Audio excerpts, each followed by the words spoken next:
In this video today, I am going to go on a little rant about how awesome the second generation Toyota Tacoma is. And if you look at the reliability ratings, this is the most reliable generation of Tacoma that you can buy. This is a 2013 Toyota Tacoma. It has 153,000 miles on it, and I've owned it since around 2015. And before I begin, I do want to make a note that it is not for sale. I'm still getting letters from the dealer that I bought it from trying to buy this thing back from me because of how in demand this model is and how expensive they are right now. So in this video, I'm going to talk about the good and the bad of this truck. So if you're in the market for a used truck, or if you're considering a second generation Toyota Tacoma, this video might help you out. Now, styling is subjective, but in my opinion, it is the best looking Toyota Tacoma.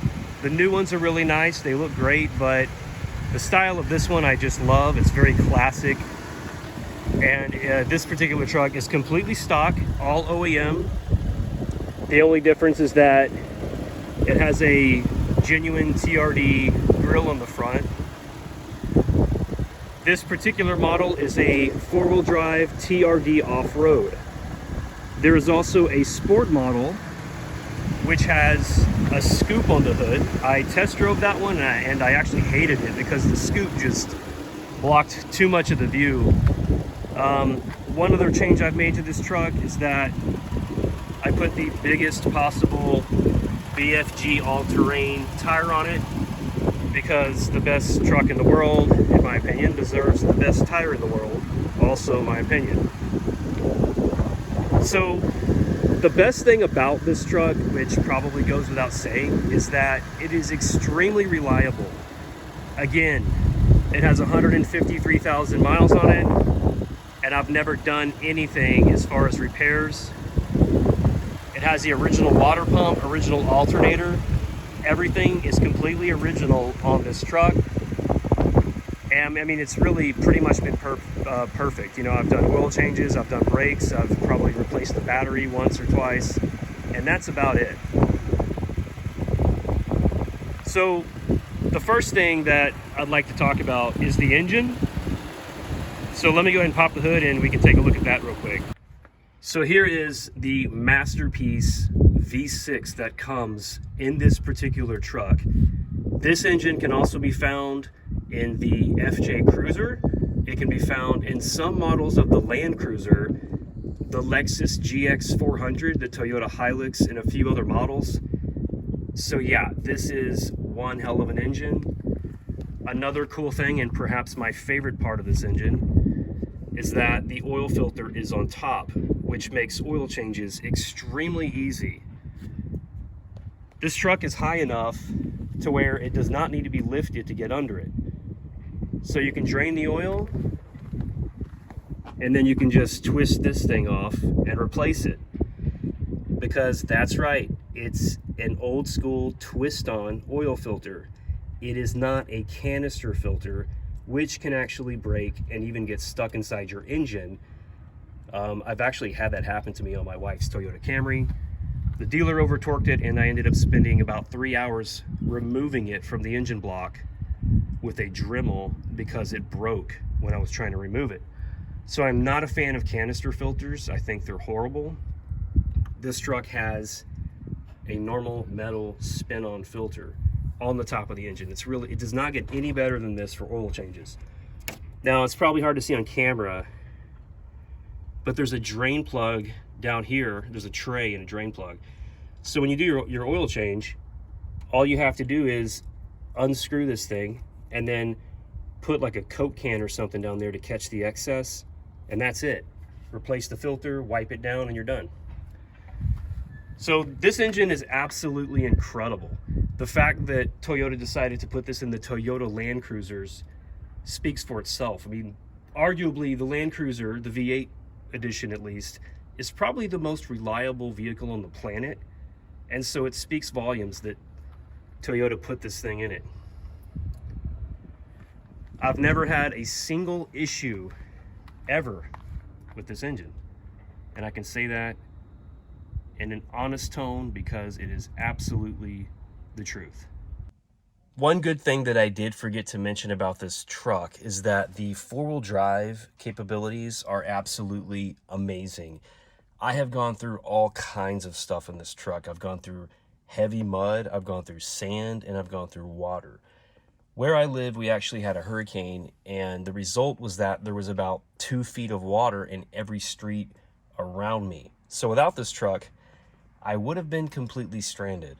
I actually went through the water with no problem and managed to rescue another guy from his car in the process. So while I would really recommend never going through high water in any kind of vehicle, this truck can handle some serious water and some serious mud.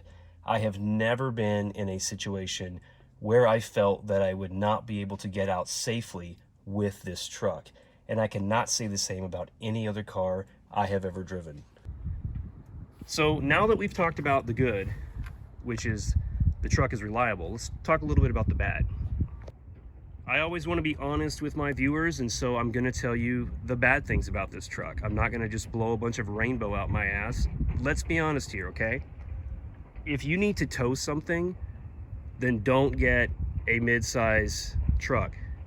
Get a full-size truck. I have towed things with this vehicle, and even though it did pretty well, the gas mileage was atrocious. And even though I was actually only pulling a small trailer with a four-wheeler on it, it actually felt like the trailer was controlling the truck. And I think that is just because of the weight of this truck. You just don't want to tow a lot of stuff with a mid-sized truck. It depends, you know, on your situation. Like if you're towing jet skis or lawnmowers, I mean, that's probably fine, but I would not recommend this truck for towing. Another bad thing about this truck is the gas mileage. I don't know exactly what I get, but I probably average around 15, and I do daily drive this thing. I commute with it every day, so the gas can add up. But then again, who buys a four-wheel drive truck if they want good gas mileage? You can always find a pre-runner version of this, which is the two-wheel drive and probably gets slightly better gas mileage, or you could even find an inline four-cylinder version. Even though I wouldn't really recommend the four-cylinder because I've heard that it's extremely underpowered. So let's take a look at another problem with this truck. If you look closely, you'll see that the front tires have disc brakes and the rear has drum brakes, which I think is kind of ridiculous because in this kind of setup, most of your stopping power is on the front of the truck, which is the heavy part. So this truck eats through brakes and rotors pretty bad. Now the good news with that is doing a brake job on this is pretty easy. I do it myself. Working on drum brakes can suck, but come on, Toyota. Quit putting drum brakes on these things. The reasoning I've heard is if you go off-road, then you'll actually be able to have better protection from the elements with drums, but I'm not sure how much I really believe that. Another bad thing worth mentioning about this truck is that the air conditioner kind of sucks. I mean, it blows pretty cold, but it never really fully can cool down the cab, especially when it's 105 degrees outside like it gets where I live. In addition to that, my truck is black, which is a color that attracts a lot of heat. So if you do buy this truck, you might want to avoid the black color. And the last thing I'll mention is that a lot of people complain that the Tacoma doesn't have enough technology compared to other vehicles, especially for the price. Personally, I don't care about that because I don't need technology, but it is a true complaint. There's not even a freaking glove box light on this truck. But again, it's a truck. It's made to be utilized. It's a tool. I don't know how much luxury you really need, but if you want better tech, buy a newer model. All right, let's take a look at the back side here. So with the TRD model, like this one, you're gonna get a chrome bumper, which I think is awesome. If you do the sport model, it's color keyed, so it'll match the truck. This truck does have a towing package, even though it kind of sucks for towing. It still works though. It came with a package, does its thing. It also has a backup camera on this 2013 Tacoma. I'll talk a little bit about that later. And again, it's just a beautiful truck. I mean, really, I think it looks great. Now the tailgate is locking. It's a little flimsy, but it works. While we're back here, let's talk about one thing I did kind of forget, which is the power plug here. That's kind of a weak spot on this truck because maybe you can run a radio or some lights, but that's about it. Everything that I have tried to run on this has been, it's basically just tripped the breaker and doesn't work. So it's nice to have it though, right? You also have some compartments here. You have one on the right and a larger one on the left. You also have some tie downs, which is really cool. And if you look back there, you can see there's tie downs on the left and the right side. By the way, this is a Rolex, Rolex, yeah. Like, not like the watch, but Rolex. Back Industries, yeah. These covers are awesome. This one actually came with the truck. Another thing that I've always loved about this generation Tacoma are the tail lights. I don't know why, but I just think they are awesome. They look great. They really fit the entire build of the truck and just the overall look. All right, what else? I have running boards on this thing. I don't know if they were added aftermarket or not. I think they are factory. They are absolutely awesome. And you kind of do need those for a truck like this because it sits pretty high. And especially if you're, if you're disabled or if you have elderly family or something, or, short people, kids, wives, whatever, it helps to have those. Let's take a look at the inside. So when you get in here, you'll notice you've got a nice sturdy metal anchored handle to get you in. The TRD off-road package is going to get you a lot of cool features right here, like a differential locker. I believe that's downhill assist. This turns off traction control. This is, I believe, the side airbags that you can turn off. And the reason for that is if you go off-road and your truck tilts too much, you wouldn't want those to deploy. Let me switch to wide mode for you guys. Okay, so let's talk about the interior. Some people might complain that it's very plasticky and cheap, but this is a 10-year-old truck. And if you look up here, the dash is perfect. It's not sticky, it's not cracking, which is, a lot of older Lexus models especially, and some Toyotas like the ES Lexus, IS Lexus, Toyota Avalon, Toyota Camry, they have a problem where the dash will actually melt. This truck does not have that problem, which is great. The dash looks perfect, and even though it's kind of plasticky, it's extremely resilient.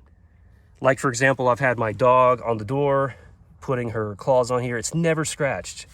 I mean, it's just amazing. It's extremely durable. And if I can get there's a shot of the gauge cluster if you want to see that kind of thing. So let me talk about the backup camera. So when I got this truck and you put the vehicle in reverse, the backup camera would actually appear in a little bitty monitor up here on the rear view mirror. So I got on eBay, and someone actually made a harness that allowed me to convert the backup camera so that it can appear here instead on the radio.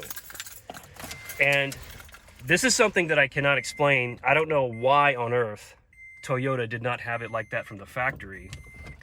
So now when you put it in reverse, you get your camera on the big screen where it belongs.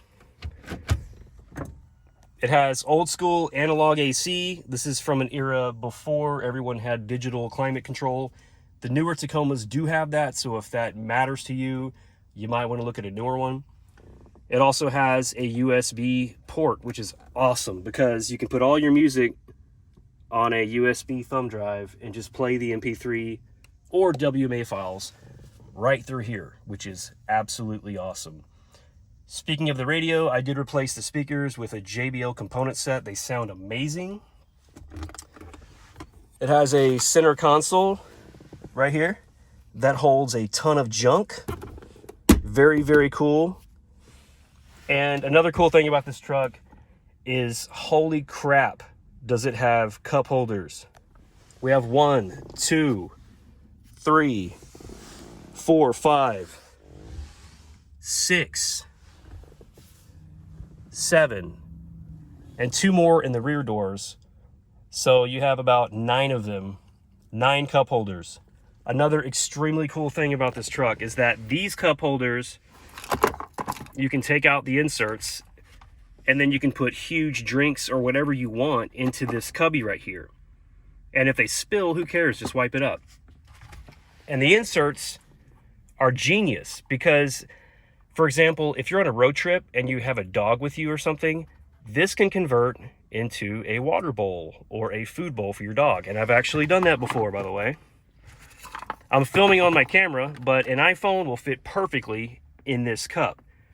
And since it's rubber, it'll actually hold it because it has some friction going on. And you also have 2 cigarette lighters here, so plenty of power for the road. The glove box is really not really worth, I mean, I can open it. There you go. The glove box, like I mentioned earlier, it doesn't have a light. And I know that sounds like a stupid complaint, but I do kind of wish it had a glove box light. And if you do buy a truck like this, I would highly recommend this right here. WeatherTech mats. These are amazing. Absolutely incredible. You can do what you want. You don't have to worry about your carpet. You can spill anything you want here, and you don't have to worry about it. All right, let's take a quick look at the rear. Again, massive cup holders and storage. You also have a bunch of storage underneath the seat. I'm going to open one side for you. I don't want to open the other side because I have a car seat. I probably should have cleaned this, by the way, before I filmed this. So yeah, lots of storage here. And then you have even more storage behind the seats.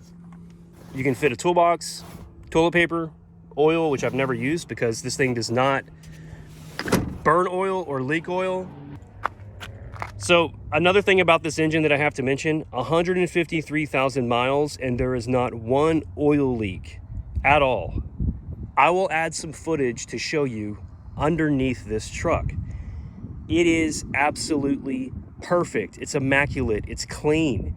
And if you look at the components down there, you can see that everything is heavy duty. It's well thought out. I mean, this truck is just amazingly built. I have heard they've had frame rust issues on the Tacoma, but I've never had that problem. Now, I don't live where they salt the roads because it doesn't snow here, but one rule of thumb when you buy a vehicle is to avoid states that get a lot of snow because they can have a lot of, vehicles can have underside rust and stuff and frame issues. That's what I've heard at least. But I've never had those problems with this truck. One thing I love about Toyota and Lexus is that they do have issues with recalls like every other company, but they do an amazing job of doing service campaigns and repairing things that need to be fixed.